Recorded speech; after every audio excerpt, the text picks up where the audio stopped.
Hey everyone, Mystery here, and today we're talking about the Zealot.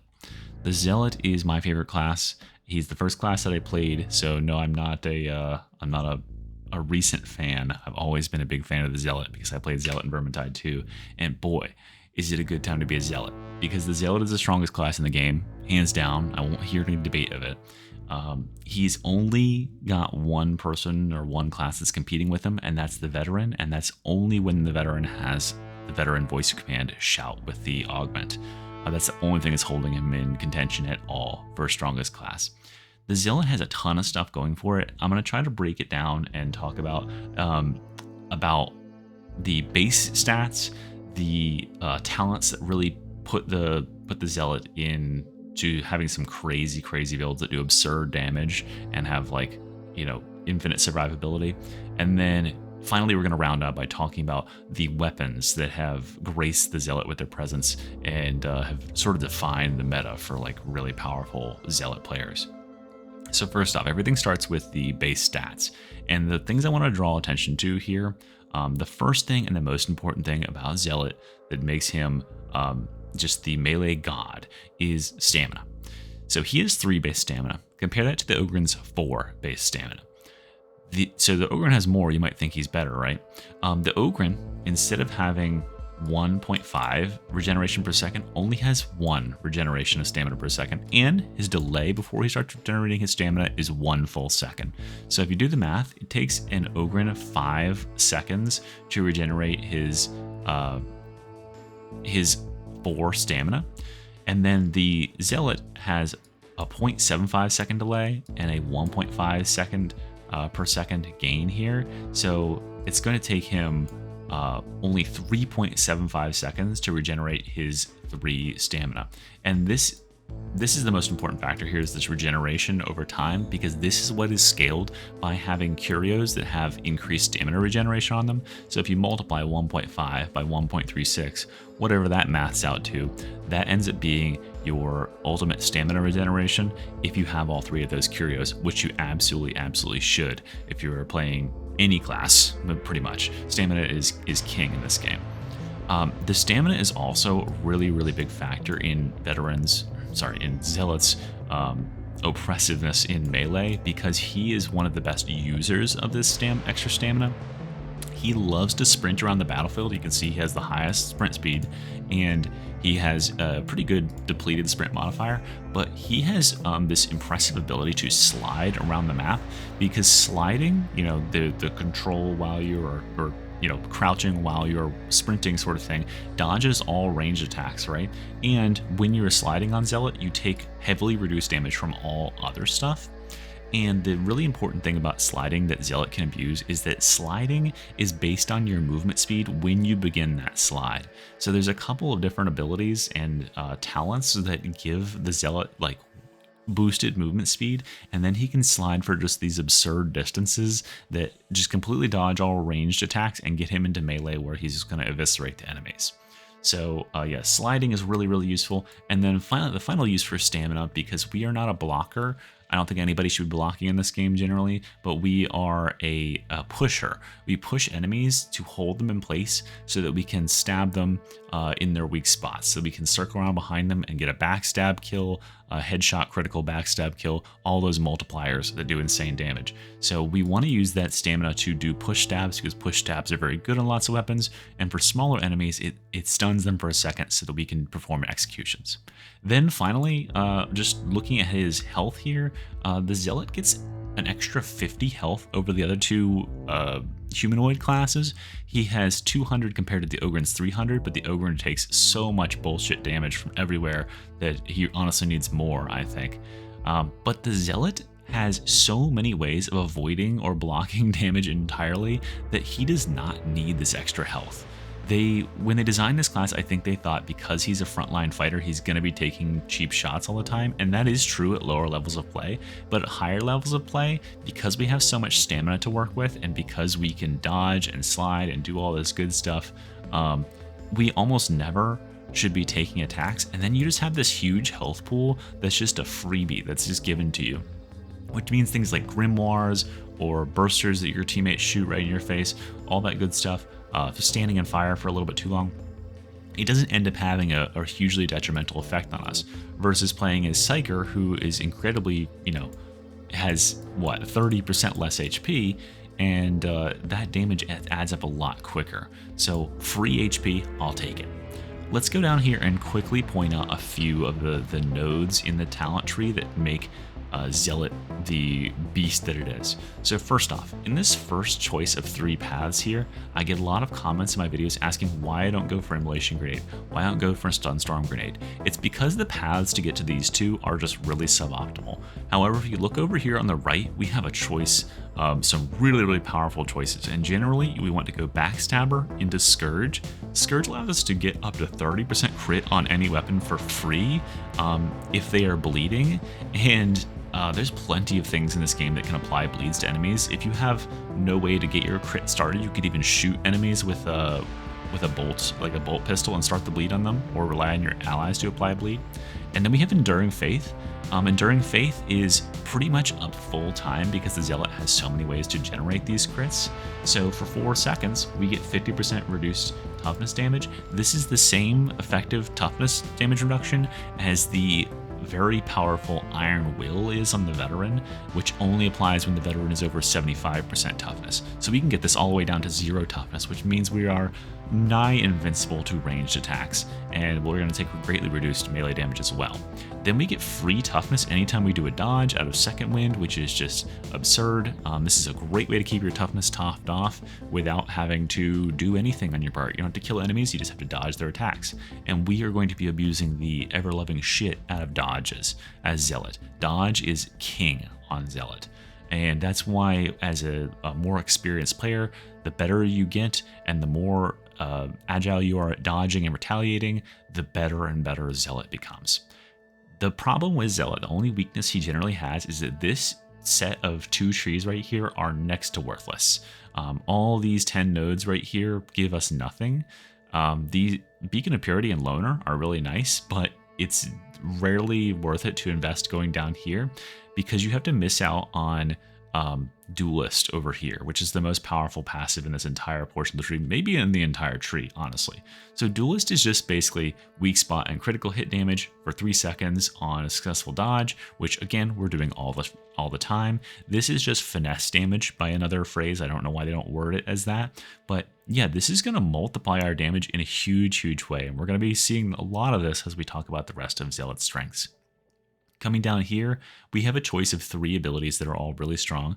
I think of the 3, if I were to rank them in terms of strength, Chorus is the weakest, Fury of the Faithful is in the middle, and then Shroudfield is the most powerful. The thing that makes Chorus so weak comparatively is just because you can't do anything while you're doing Chorus. It's a great augment to the team. It can, be a nice reset to get your team back on their feet, but you can't be like a really big playmaker with it because you can't rescue allies and do all sorts of stuff while it's going on. I think that's what holds it back versus the voice of command from the Veteran. Then we've got Fury of the Faithful. Fury of the Faithful got a nice glow up in this recent patch because of a talent we're going to be talking about in a little bit here. But yeah, being able to charge everywhere, these charges dodge enemy attacks while they are ongoing, so you just like phase right through them, and then you get 10 seconds of a 20% attack speed steroid and a guaranteed big wallop hit out of that first hit. You can get 2 charges of it, which you are probably going to want with the ability to charge these things up so quick. And yeah, just a really solid ability. Definitely valuable for a frontline Zealot fighter who wants to be doing like big hits and doesn't want to play the stealth play style. But the most powerful of all the Zealot's choices here is Shroudfield. Again, we're starting to see some of these same words that keep popping up over and over again. Are you seeing them? Guaranteed critical hit, 100% critical chance, 100% backstab damage, 100% finesse damage, 50% finesse damage, 20% backstab damage, right? All these things are starting to add up. Then we've got Perfectionist, which recently got a buff. It only gives you an extra 8 seconds of cooldown time, which is nothing with the current way that the Zealot plays. And it gives you additional 50% finesse damage and backstab damage, so more multiplying, I can't even do this math, right? If I was typing this in a calculator, the numbers are very big. Or you can do a more utility focused one and have your Shroud Field last for 5 seconds. And then we get some toughness damage reduction. Down in this bottom part of the tree, we have a free 10% melee attack speed. This is just so great on like almost every build. Attack speed is absolutely king in this game because it lowers the gaps between your attacks and makes you more oppressive versus the enemies. The problem with slower attacking weapons like the Thunder Hammer is that when you are charging up for that big wallop that's going to stun a lot of enemies in front of you or kill them outright, they have a lot of opportunity to attack you. So if you can stack a melee attack speed, you sort of close that gap and you ensure yourself against getting attacked, especially if you have a weapon that does enough stagger to hold enemies still between your attacks. Over here in the left side of the tree, we have Invocation of Death, probably the most important node in current Zealot meta, because this thing just triples your ability cooldown regeneration. So instead of having 30 seconds of cooldown on Fury or Shroud Field, it's now 10 seconds, right? And then this keystone down here is 25% crit. If you need the crit, Blazing Piety is really, really nice to take. A lot of builds don't need that extra crit though. Really, generally, the rule of thumb is get enough crit so you can be triggering Invocation of Death 100% of the time, like every 4 seconds at least, and then that's all you'll really need. The middle tree is just kind of unfortunate that we have Martyrdom in here. The problem for Martyrdom is that it requires a really big investment for a return that isn't really anything we need as a Zealot, because the 8% melee damage for each missing wound can give you up to 48% damage on the highest difficulty, but that is just not anything we really need, because extra flat melee damage doesn't scale as well as headshot and critical damage, which is what we really, really want. And we got a ton of that stuff already. Once we have all this stuff stacked up and we're using the right weapon, we are going to be one-shotting everything in the game short of bosses, and this extra damage here doesn't do anything extra for bosses. It's all about the multipliers to critical, backstab, and headshot damage generally. And then finally, we have this little tree over here with Inexorable Judgment. What a lovely keystone this is, because it gives you basically, you're going to have this up nearly all the time, but you're going to get 15% melee attack speed. Remember what we just said about attack speed, 15% range attack speed, and 15% damage. And it lasts a good duration, and it's really easy to get it filled up again with the dodging perk here that gives you 3 stacks on a dodge, because we're dodging all the time.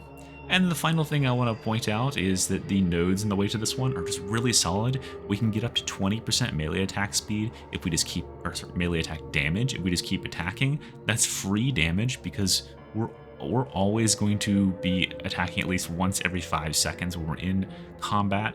And then Pious Cutthroat is something that gives a lot of reward to higher skilled players. I say higher skill, it doesn't take that much skill, but remember earlier we were talking about stamina, and we can use our stamina to shove smaller enemies, which staggers them slightly, it holds them in place, and then you just simply walk around behind them and stab them in the back, and that will give you 20% of your ability back. So if you're at the Faithful or Shroud Field, you get 6 seconds of free cooldown instantly for every enemy that you can do this to. And you can shove multiple enemies and hold them in place while you continue to slice your way through them. So a really, really nice set of talents going down here. So we got a really great talent tree, excepting this area right here and this area right here, but these other ones are so strong. And remember what we're building around. What the meta is currently for a Zealot is finesse damage. It's critical, it's headshot, and it all is based around dodging and retaliation, or activating an ability in terms of Shroud Field. So we want weapons that can go with that, and it just so happens that there are 2 weapons that are absolutely the most powerful weapons in the game right now. And you probably already know what I'm talking about. The first one is the Katachan Combat Blade. This thing has just absurd finesse damage. You can see it gets triple damage on critical weak spot hits if it's fully maxed out. And then let's look at the secondary attack, the stab action, the heavy attack you're going to be using on most enemies. If you get a critical weak spot hit, we're doing 1200 damage. And then consider that multiplied by all those finesse or headshot or backstab numbers that we saw in the talent tree. Plus, it has access to precognition, which gives you an additional 60% finesse damage for 2 seconds on a dodge. So our order of operations basically as Zealot is to get into melee combat and just stab an enemy in the head, dodge another enemy, and stab them in the head, and dodge an enemy and stab them in the head, and repeat, rinse and repeat. You can also get Riposte, which is a very strong critical steroid. It's going to give you 20% crit chance with no other investment other than dodging a single enemy, which is really easy to do, and it lasts 6 seconds. And that's going to give us enough crit to be able to pretty much reliably have Invocation of Death up, and therefore get our cooldowns back really quickly. And remember that our 2 strongest abilities also have a guaranteed crit in them. Like this one gives you 1 guaranteed crit when you land the attack after charging, and this one gives you a guaranteed crit when you come out of Shroud Field. So we're already getting 12 seconds of cooldown free just for using these abilities. So really, really strong synergy there, and this is going to help us round out the kit. There's plenty of other really strong things on the knife. I think the other really standout is Flesh Terror. Bleeds are absurdly strong against bosses and targets like the bulwarks, so you can use that to some devastating effect. But I think the thing that stands out about these 2 weapons, and by the way, the second one is the Dueling Sword, everyone saw that coming, is again that precognition. Because these weapons, let's go to the secondary action, again, do almost 1300 damage to a boss on a critical headshot. We can guarantee that we get a critical headshot, and it's going to be buffed all to hell by all this other stuff. Perfectionist, Shroud Field, Duelist, infinity other stuff. We could have full stacks of Sustained Assault, all these other things. Oh, you could even have Desperation and use all your stamina up, or block and use your stamina up, and you get 20% melee damage from that. There are so many ways to buff our attack damage to the moon, and then dodge a single attack and retaliate and obliterate their health bar. And no joke, you can kill a boss in less than 2 seconds with this class and with precognition set up. And look, they have access to a lot of the same very nice blessings here. And then, of course, what class would be the best class in the game without access to a little bit of a bug, which is that the Shroud Field can be activated mid-attack, and you can get a free buff, Shroud Field buffed critical attack without breaking your stealth, and then you can stab again, and that time it'll break your stealth too. It's called a double stab, and like really experienced players, or even me by accident most times, I'm still working on the timing, but you can do this pretty regularly, and you can just instantly eviscerate 2 different enemies.